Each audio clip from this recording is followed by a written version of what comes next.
On my way home, it's dark now. It's so weird. It's 5:30 and it's pitch black out.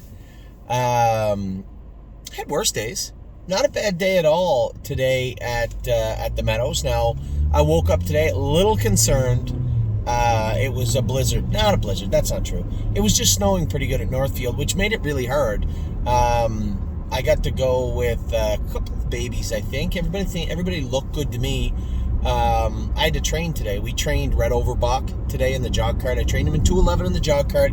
Pretty good mile, not a race mile obviously, but a decent mile. Enough of a mile that would work him hard enough where we shouldn't have an issue with bleeding. And the vet would be able to get a real good look at that palate, and that's exactly what took place today. So Dr. Latessa looked at his palate. He didn't think it looked that bad. Now, again, does it get worse? Does it get worse during racing? And if it does, what do we do with it? Now, I was happy with the way he trained today. Now, a little something about horses. So, as far as comfort levels, there's things horses do as they feel a little discomfort in the mile, right? And one of the telltale signs, especially for trotters, that pop that tail up a little bit. Horses that tie up or their back is sore, or they may have issues in their feet. And those secondary issues you see start to creep up in the mile. Their back end gets sore. Their stifles get a little tight or a little loose. In some cases, you see them knuckling over.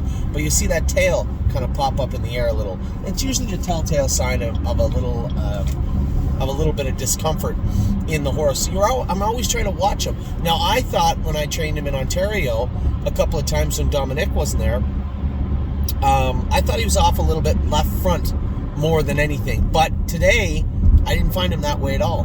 Trained him a pretty good half at Northfield Park in the jog cart. I thought, if anything, he seemed a little tight behind.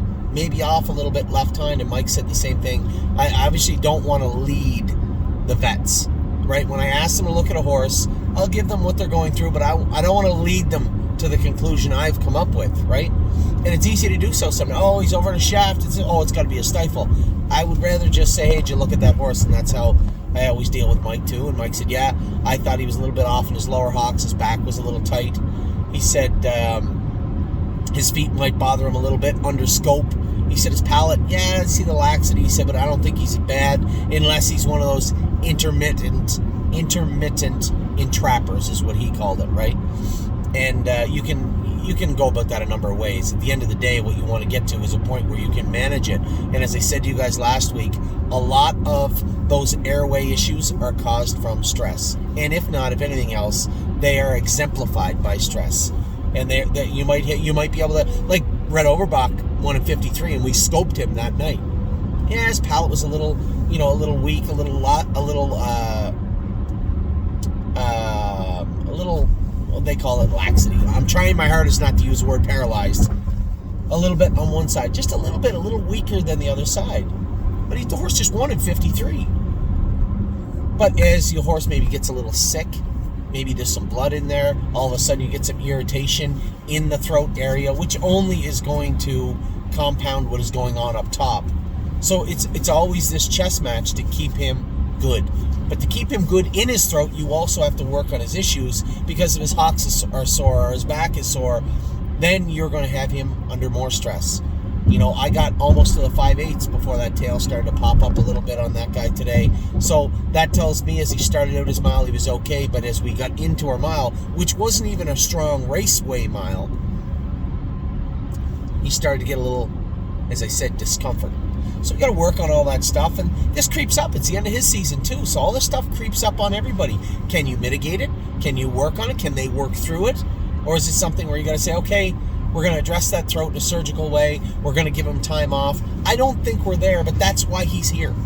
Because and it's not that I don't respect the opinion of any of the vets. Any of the vets we use, I have a great respect for, but a fresh set of eyes never hurts. Either in training or in veterinary medicine or a blacksmith or anything else. Sometimes we get locked into something and say, it has to be this, it has to be this, everything has to come from this, when it may not at all. So a fresh set of eyes never hurts. I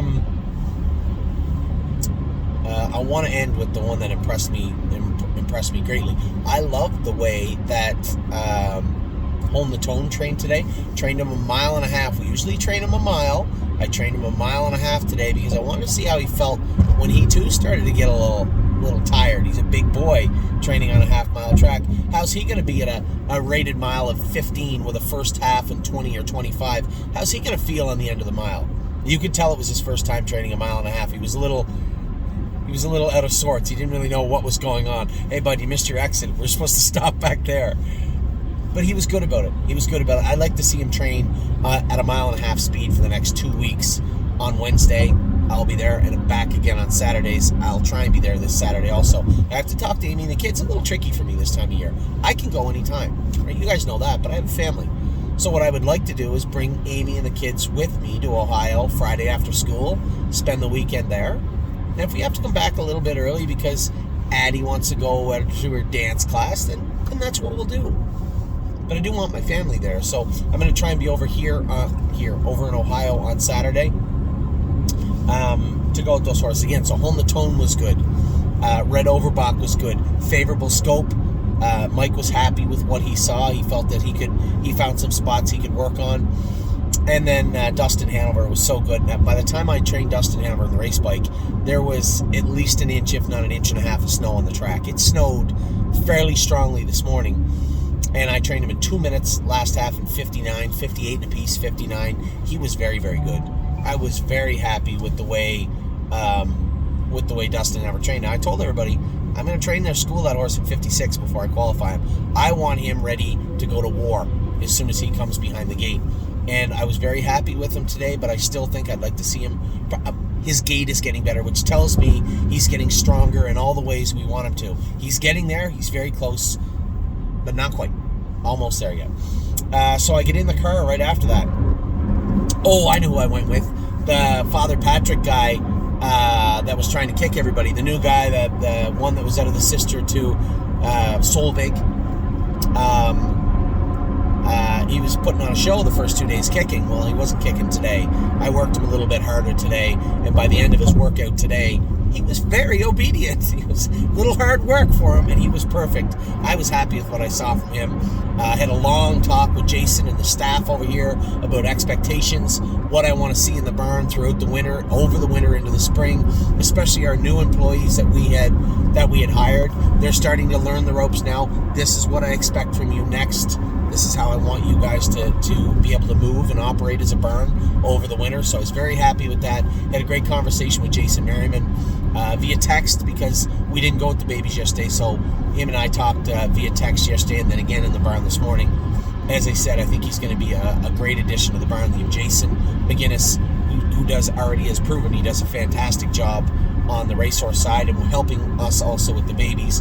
I'll be there in a more full-time capacity, or at least part-time plus, let's call it, throughout the fall into the winter.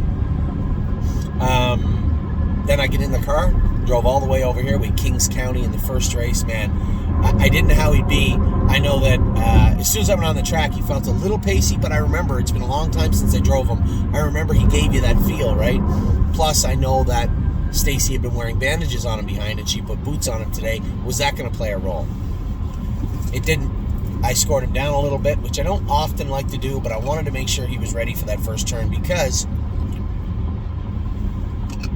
I'm not stupid. I know what was likely to happen. Even if we were going in behind the gate, what I saw happening was Dan Charlino making front, letting Dave Pallone go. I'm in the 3-hole now. I got to be first over in a 6-horse field against open trotters.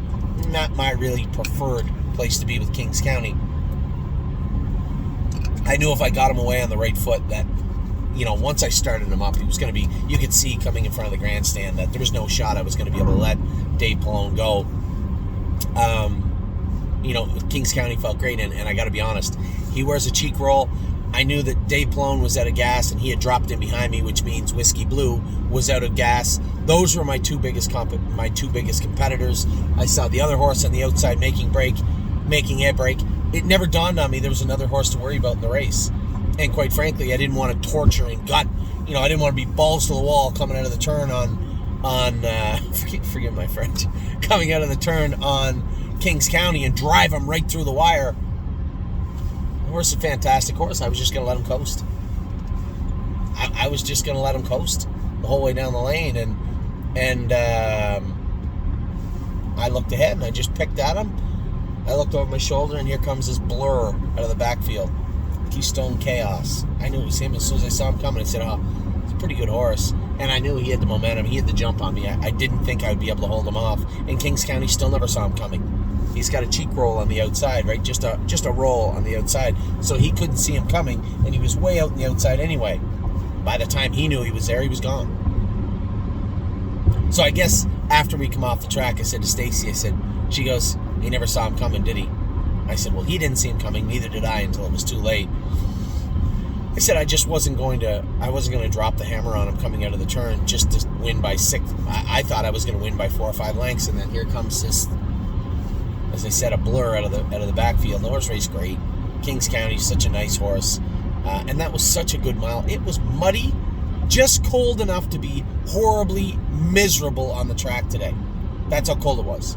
It was like +1 and snowing. So it was mud, which is burning my face off right now. Mud, and just cold enough so it was cold out also. So it was kind of a horrible day. For him to go a mile 53 like that was a huge, huge mile. The horse raced great. And actually, I was very impressed with the way Grace raced. I knew what took place with Grace. We turned her out for a week, brought her back in. Tim said, she's off right front. We're going to have to scratch her. And I'm thinking, Jesus Christ. And then he called me the day before the draw, and he said, something blew out of her right front foot. She's sound. Do you want me to put her in? Sure, put her in. Put her in to go. So he puts her in, so I know she's off 2 weeks with minimal work. And just blew a plus pocket out of her right front foot. I also knew that I'm not going to be able to wrestle her off the gate, so I'm hoping drop over to the front quick, let the favorite go, try and follow him. Kind of worked out that way. Jim Pantoliano went out of there with a longer shot. I wasn't going to battle with him. And she's turned into a one runner anyway, where, you can't stuff him in the hole and then let the favorite go. That wasn't going to work. Just leave her alone. So I let her drop back in behind Jim Pantoliano. He let the favorite go, but she come on down the lane. And she raced very, very well. I was really impressed with Grace today. She can do in that class and probably the class above it. Now, it wasn't that I was unimpressed with Will to win Hanover today, but, she's really close to me just saying, that's enough. If they had said so much as, hey, she popped the quarter crack today, I would have said, that's it, her racing career's over. She's close enough now to where, what are we doing? Somebody messaged me today after and said, does that hurt her broodmare value? I said, no. She has one bad race in the last 10. And yeah, I let her run today. She put a step in the last turn. I could have scooped her up and I said, go ahead. She rolled off stride. But you could see what happened. Obviously, she wasn't good today. Scoped a little sick. But I got to think to myself, well, what are we doing? Like, I'm going on the track in the class I'm going to race in next week at 20-1. There's a chance I'm just going to wake up tomorrow and say, that's enough. No more. So we'll see what happens with Will to win Hanover. I wasn't unimpressed with her, disappointed. She made $60,000, taking a mark of 57, and the greatest thing she'll ever accomplish is hopefully much later in her life. So Will to win Hanover is very, very close to becoming a mummy next year and being bred and going out to the breeding farm very, very soon. And then rounded out with Macho Martini. A little flat, but not bad. I was okay with Macho Martini today. I would have liked to he finished up strong, but why was he a little lethargic throughout the mile? Was it because he was sick and then had bled and then had a week off and then made a break, so really didn't have a lot of training in? No, maybe. We get over his half was probably in a minute today and won a mile in 57-2. Not horrible. Not near what we expect of him, but not horrible. We'll let him grow from there. I was going to say after the race, I was going to call Tim and say, let's change his shoes and do a little vet work on him. Yes, I want the vet to look at him. I don't know if we're going to change his shoes. Let's just let him build off that race. So he'll be back in next week. Will I be here next week? I don't know. I have no idea. If I can be here, I can be here. It's not bad tonight. I left Tuesday night. I'm going to be home Thursday night.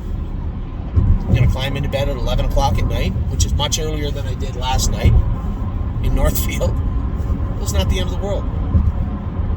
So a great day at the barn today. Amy said the babies were good in Ontario. James went with Time Is On Your Side, and we have punched the clock now in Ontario. For those of you that are wondering, I did ship her back home. We're going to keep maybe, 18 horses in Ontario.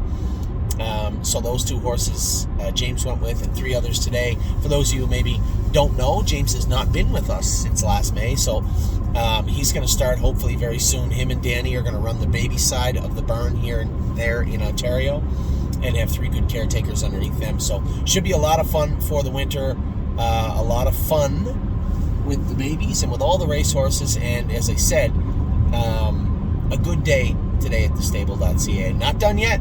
Still got Atlas. I'm going to wait for Atlas Hanover. I'm going to wait for our boy Atlas Hanover coming up very soon. So with that, I'll let you guys go. I hope you had a great day. It wasn't a bad day at all. It was cold, a little muddy at the track. My face is burning off me right now. You know what? Nothing that a little pizza and some Starbucks in just about 10 minutes can't fix.